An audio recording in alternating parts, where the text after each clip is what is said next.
2008년 1월 16일 수요일입니다. 새벽부터 잠에서 깨어나 감은 눈에 보이는 마귀들에게 무기를 외쳐 쫓고 아침 9시에는 목양실로 가서 블로그 글쓰기를 냈습니다. 매일 예배 드릴 때 하나님이 주시는 성경 본문을 적고 설교한 내용을 간추려 놓았습니다. 며칠 전부터 우리에게 주신 예언들과 예전의 꿈을 통해 구별시키시고 또 마귀들과 싸우게 하신 일, 특별한 인도에 대한 것들을 몇 개 올려놓았습니다. 우리가 지나온 영적인 발자취들로 지금의 축복을 누리게 한 주님의 인도들입니다. 한참 컴퓨터 작업을 하는 중인데 아내가 밥 먹으러 오라고 했습니다. 벌써 오후 12시가 되어 가고 있었습니다. 꼭 말하러 와야 옵니까? 밥때가 된 줄 알고 오면 안 됩니까? 했습니다.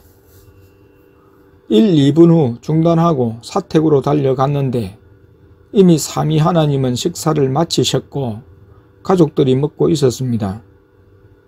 나는 아버지께 아버지 앉을까요?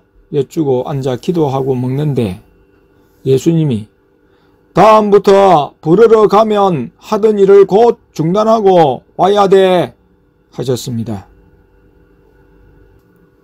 무엇을 하든지 예수님이 말씀하시면 즉각 순종해야 한다고 하셨습니다. 예수님이 지금 바로 도서관으로 출발한다 고 말씀하시면 즉시 순종하라고 하셨습니다. 얼굴 씻고 가야 되는데요. 양치질 해야 하는데요. 화장실 가야 해요. 그런 말 하지 말고 순종하라고 하셨습니다. 그래서 그런지 아버지께서는 오늘 밤 예배 때 민수기 9장 15절에서 23절까지를 주셨습니다. 이스라엘 백성들은 여호와의 명을 쫓아 이동을 하고 머물렀다는 사실을 우리에게 주지시켜 주셨습니다. 주님의 인도를 따라 사는 것이 그리스도인의 삶입니다. 주님이 함께 하시고 인도가 있다면 그것에 만족하고 기뻐할 수 있는 우리가 되어야 합니다. 2008년 1월 18일 금요일입니다. 15일 화요일에 첫째가 면접을 본 후부터 3일간을 나와 아내, 둘째, 막내도 마음을 졸이며 기도하고 기다렸습니다. 면접 보기 전엔 수월하게 합격할 것으로 생각하고 걱정도 하지 않았습니다.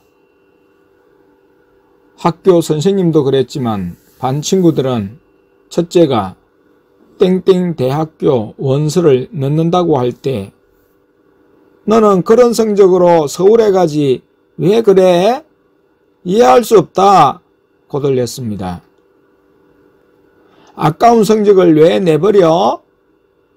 하며 웃기는 애로 보았습니다. 그러나 첫째는 이미 마음을 한 곳에 정했기 때문에 요동치 않았습니다.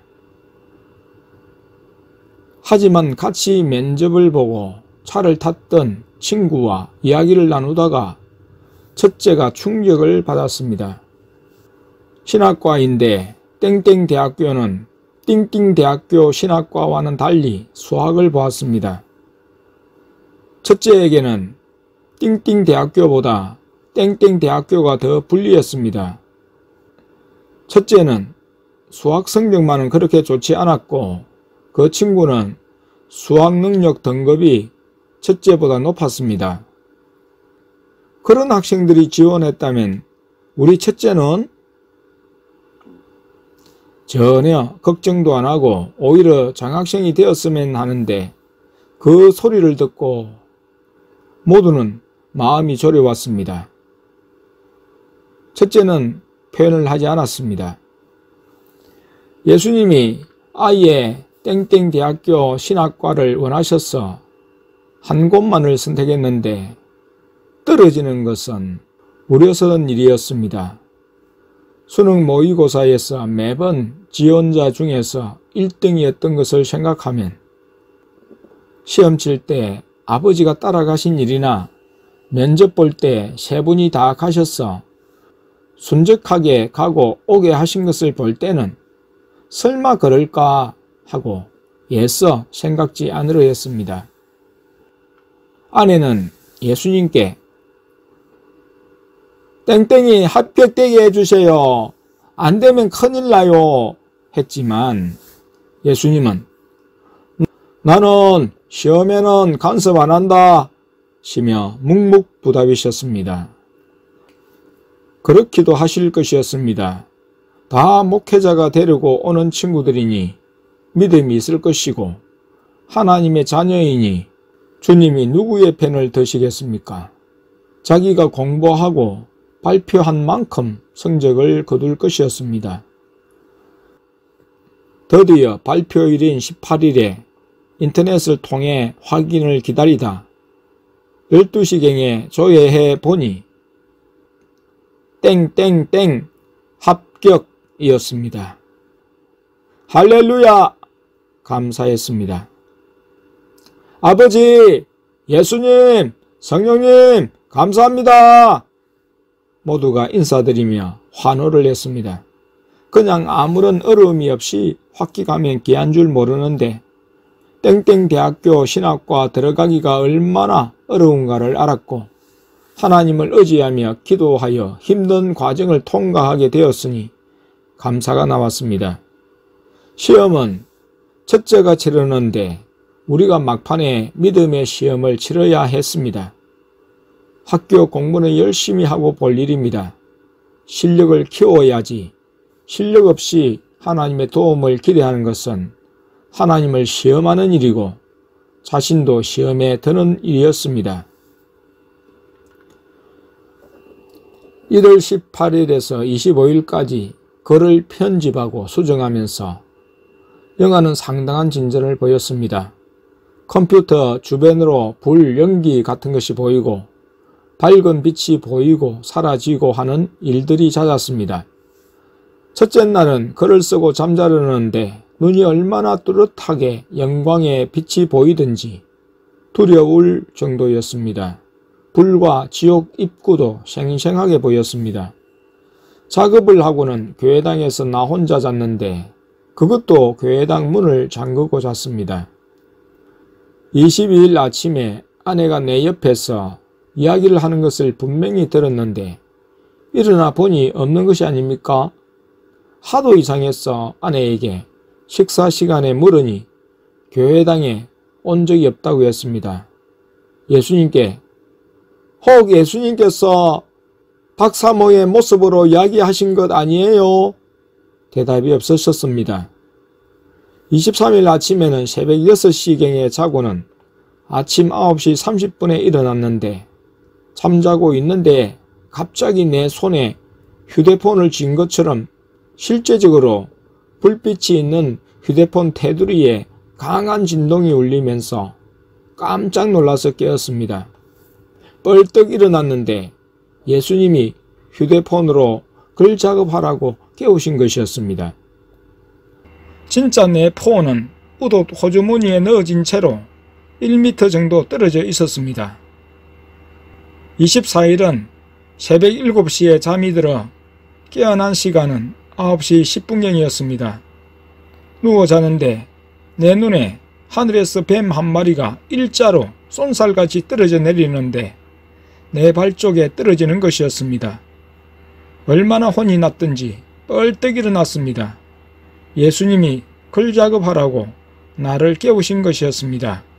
그렇게 잠을 제대로 자지 못하면서 작업에 매달려도 영안이 급속히 진전되면서 피곤을 느끼지 못했습니다.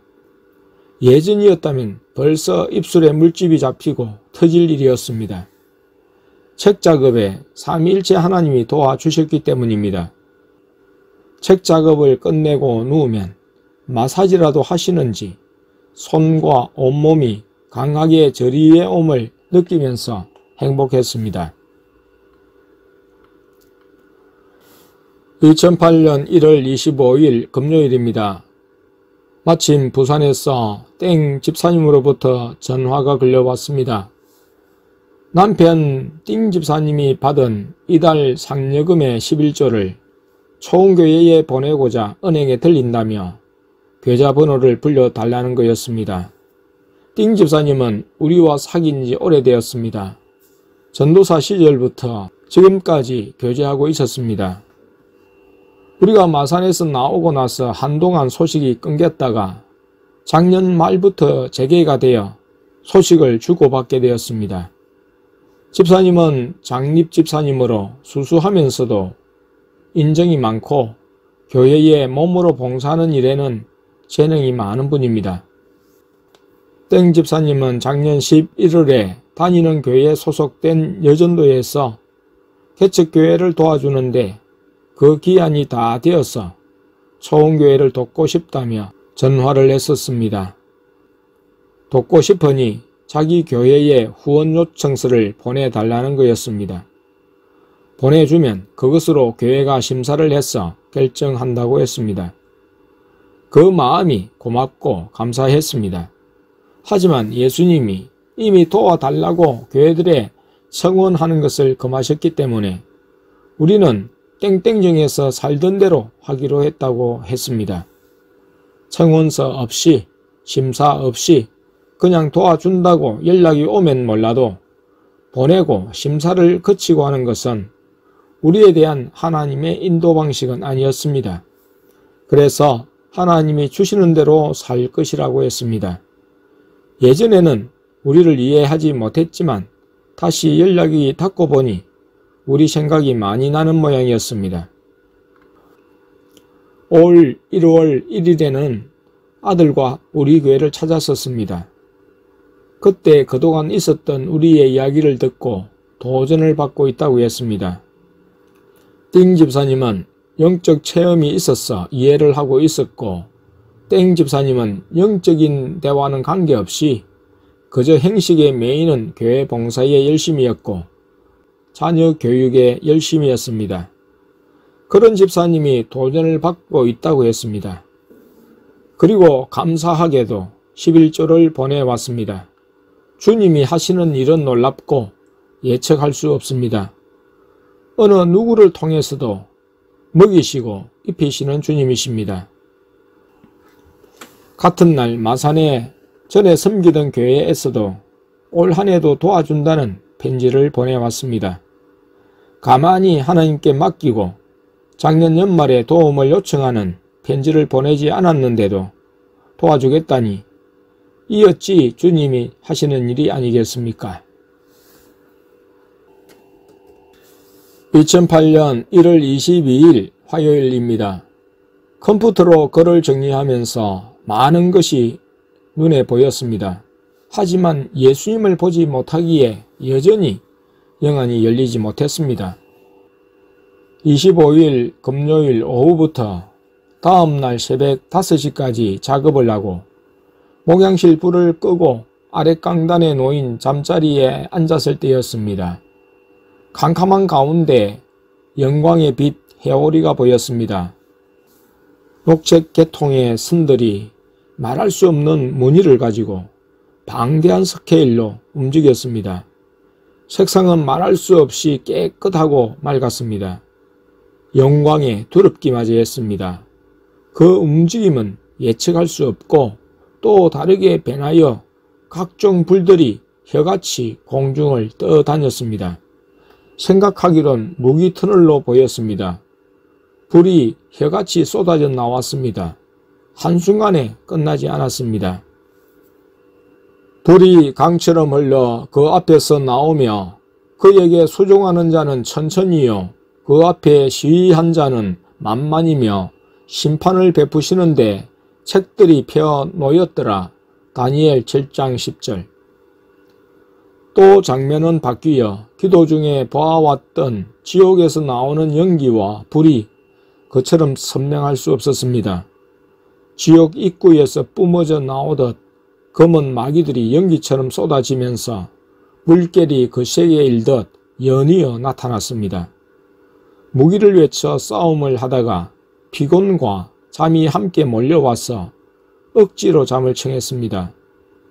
아마도 그 밤에 눈을 뜨고 있었다면 밤새도록 광경을 보았을 것입니다. 영안에 돋보이는 진전의 밤이었습니다. 그러나 눈에 예수님을 보지 못하는 한 영안이 열린 것이 아니기에 영안이 열린 자녀들이 없을 때는 지금까지 그랬듯 마음에 떠오르는 생각, 영감을 통해서 움직입니다.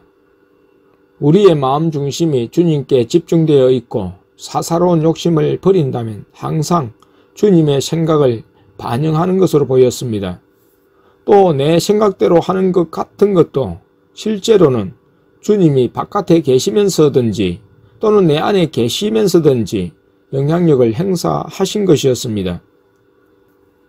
지금까지 인도받아 온 것들 중에 영안이 열린 자녀들로 통해 확인할 때 그러합니다.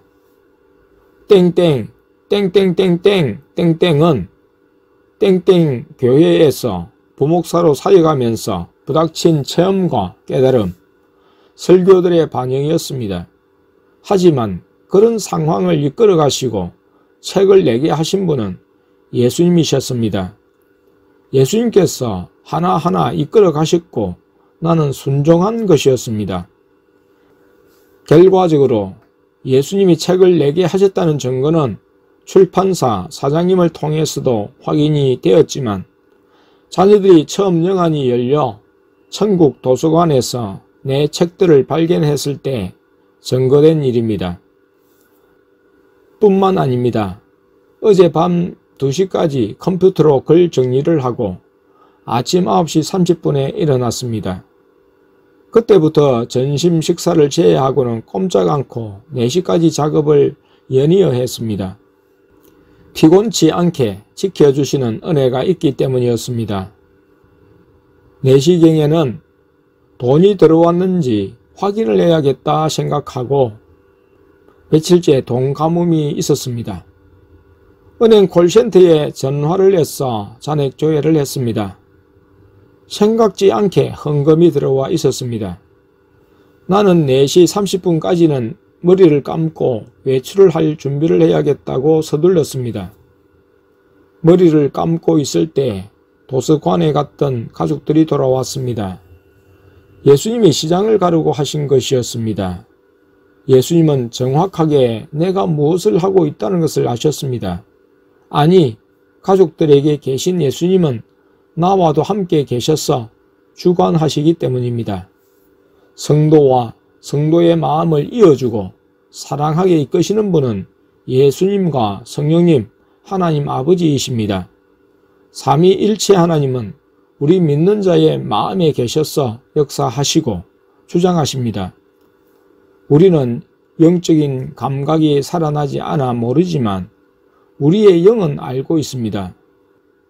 주님은 우리 영의 생각을 통해서 우리의 삶을 주장하십니다. 내가 하는 것 같지만 주님을 생각하고 하는 것은 틀림없이 주님의 뜻과 일치하는 것입니다. 영이 깨끗하면 주님의 인도를 더 확실히 느끼고 체험하게 됩니다. 스쳐 지나가는 생각을 붙잡아 주님께 여쭈면 그것이 주님이 주신 생각일 때가 있었습니다. 우리가 때로 기도하고 싶어질 때가 있습니다. 그런 생각을 주시는 분은 예수님이십니다.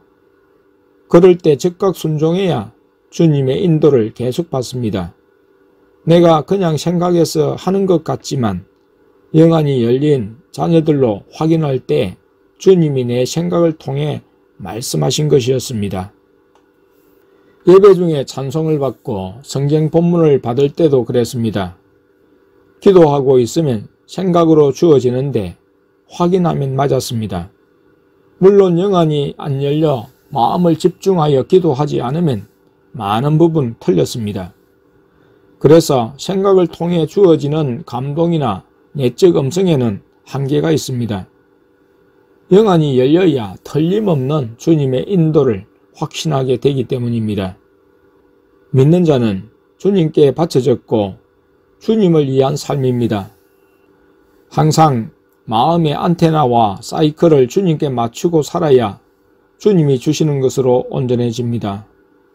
주님이 주시는 것으로 살면 모든 것이 주님의 은혜라고 고백하게 됩니다. 교만할 수가 없습니다. 자기가 한 것이 없고 주님이 하신 일을 증거하게 되고 주님을 높이게 됩니다. 무엇을 해도 주님 중심입니다. 누구든지 하나님의 간섭 안에 들어온 사람들은 하나님의 눈길과 손길을 벗어날 수 없습니다. 예수님이 안 보이신다고 나를 주장하지 않으시는 것은 아닙니다. 그러나 영안이 안 열린 만큼 나의 선택과 책임이 더 중하고 큽니다. 영안이 열려 보고 듣는 만큼 내 선택과 책임은 어떤 면에서 감소됩니다. 왜냐하면 보이시는 주님의 인도를 직접 받기에 그만큼 내가 책임질 일이 적어지기 때문입니다. 죄가 없어집니다. 영안이 안 열리면 순종이 자기의 소견에 오는 대로 결정되므로 죄가 많아집니다. 자기 선택이 많은 만큼 책임이 큽니다. 우리는 주님이 너가 알아서 해 라는 말씀을 두렵게 생각합니다. 주님이 알아서 해주세요. 주님이 말씀하시면 순종할게요 합니다. 마음대로 생각대로 하는 것은 위험합니다. 한편 영안이 열린 자가 책임이 중해지는 것은 고의로 불순종하며 죄를 쌓는 경우인데 그 자체가 타락이자 멸망입니다. 우리가 죽으면 죽으리라는 각오로 주님을 위해 살고자 했기에 주님이 찾아오셨고 역사하셨습니다. 주님이 착한 마음을 주시고 영적인 생각을 주셔도 순종치 않으면 악한 영에 의해 놀아나게 됩니다. 우리는 두 마음을 가져서는 주님을 따를 수 없습니다. 하나님이 아니면 자기라는 우상을 쫓게 됩니다. 자기를 우상으로 섬기면 악한 영이 지배합니다. 자기중심적으로 신앙생활을 하면서 주님의 은혜라 말하는 사람은 부끄러움을 모르기 때문입니다. 순종으로 반응하기만 하면 죄 지을 일도 마귀에게 놀아날 일도 없습니다. 그만큼 우리 주님의 인도는 정확하고 온전합니다. 주님은 맞는데 악령의 역사처럼 혼선을 빚는 것은 주님을 대하는 내 중심과 행동이 온전치 않기 때문입니다. 주님보다 자기가 우선이고 의심과 욕심을 갖고 질문하기 때문입니다. 스스로 계획을 세우고 주님을 이끌고자 하기 때문입니다. 영적인 은사나 능력, 영안으로 인기와 명예, 물질을 탐하며 일하기 때문입니다. 예수님의 말씀을 듣고자 하지 않고 임의로 결정하고 행동하기 때문입니다. 우리가 의식하든 하지 않든 주님은 믿는 자를 눈여겨보십니다. 우리와 함께 하셨던 과거를 영안이 열렸을 때 풀어놓으셨습니다. 고난에도 기쁨에도 늘 함께 하셨던 것을 말씀해 주셨습니다. 마찬가지로 여러분에게 영안이 열린다면 여러분도 주님의 실제적인 간섭과 인도하심을 받게 될 것입니다. 우리 예수님은 모두의 주님이시지만 믿는 성도 개개인의 주님이십니다. 교회의 주인이시자 각 가정의 주인이시고 각 사람의 주인이십니다. 우리는 예수님으로 연결되어 있습니다. 우리가 영안이 열린 것은 우리의 축복만이 아니라 나누기 위해서 주시는 경험입니다. 이 축복이 여러분에게 흘러 들어가도록 기록하게 하신 것입니다. 우리의 가진 것은 하나님의 것이고 다 여러분의 것입니다. 또한 여러분이 가진 것은 우리를 위한 것이고 또한 모두를 위한 것입니다. 그래서 서로 한 주님 안에서 연결되어 온전히 거하시는 우주적인 주님의 전으로 세워집니다. 하늘과 땅을 관장하시며 다스리시는 주님을 영원히 찬송할 것입니다. 아멘.